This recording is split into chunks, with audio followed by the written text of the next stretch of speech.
Mais ce qui est sûr, c'est que déjà, il y a le plus gros conflit finalement qu'on peut avoir. Le plus gros conflit, c'est le conflit du temps et de l'argent. C'est ce qui m'a aussi vraiment amené à la question de la réussite et du succès. Mais d'une manière générale, dans la société en ce moment, il y a ce conflit entre le temps et l'argent.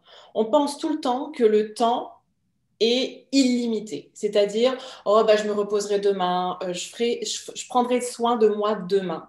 Et on est dans cette course, en fait, à la préparation tout le temps, préparation de quelque chose qui éventuellement est plus grand. Mais quand on s'arrête un instant, on peut voir, en tout cas, se poser l'intéressante question, mais où on va comme ça? Qu'est-ce que l'on veut finalement? Et la vie, d'une manière générale, donc souvent on la voit illimitée et l'argent limité. Souvent, les gens disent moi, je veux plus d'argent, plus d'argent. Il y a cette quête au plus d'argent comme s'il était limité, ce qui crée beaucoup de manque aussi. Alors que la réalité, c'est que le temps terrestre, il est linéaire. Le temps qui passe, on ne le rattrape jamais, il est linéaire. Et c'est là qu'il y a déjà le premier conflit, parce qu'il y a un départ qui est la naissance, et il y aura une mort, mais à une date, on ne sait pas. Et là vient le premier conflit de confusion, parce qu'on se dit, oui, mais si je ne sais pas quand je vais mourir, autant que je vive intensément, vite, vite, vite. On va y revenir sur premier conflit-là.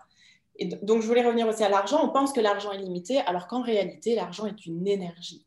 Et qu'à un certain moment, on comprend, en tout cas quand on est sur un chemin et spirituel, que l'argent se crée. Et comment on crée? Eh bien, c'est vraiment le processus de création. Donc, la création se fait à chaque instant. Et si l'argent est une énergie, parce que je crois profondément que tout est énergie, alors je n'ai plus à avoir ce stress de l'argent. Et en réalité, donc l'argent est illimité. C'est d'ailleurs pour ça qu'en ce moment, eh bien, il y a de plus en plus d'argent qui circule. Donc le premier conflit, en fait, que l'on expérimente en tant qu'être humain, c'est celui-ci, c'est le conflit du temps. Donc souvent, l'être humain va se dire, et moi j'en ai fait partie, comme ce temps est limité, je dois me dépêcher, je dois m'activer, m'activer. Mais si on rentre sur la dualité de mort, de vie et de mort, si la ligne du temps avec un début et une fin, c'est la vie, finalement, tant que mon cœur bat, je suis en vie, je ne suis pas morte.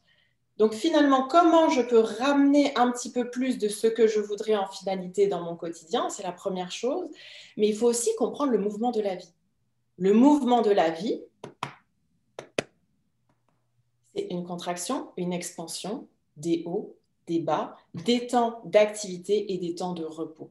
Et là, en fait, est toute la clé. Et souvent, les premières personnes qui viennent me voir, les entrepreneurs, je les perds un peu à ce niveau parce que c'est tellement en conflit pour eux, ils ne sont pas capables de l'entendre. Ils n'ont pas d'espace mental, émotionnel pour entendre que si tu veux vivre intensément ta vie que tu ne rattrapes jamais, il va falloir faire entrer le mouvement de la vie, les hauts, les bas, les activités et les repos dans cet instant précis pour vraiment accueillir ce mouvement de la vie. Si maintenant on veut augmenter l'intensité, c'est juste une question d'intensité, tu veux plus d'activité, il va falloir considérer plus de repos aussi.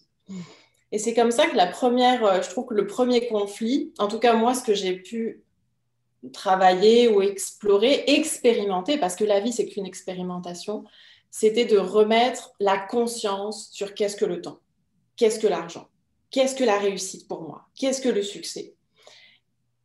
Et pour ça, il y a besoin d'accueillir de l'espace physique, mental, émotionnel pour changer de perspective sur les choses. Donc le numéro un, c'était vraiment la conscience par rapport à tous ces conflits que l'on peut vivre.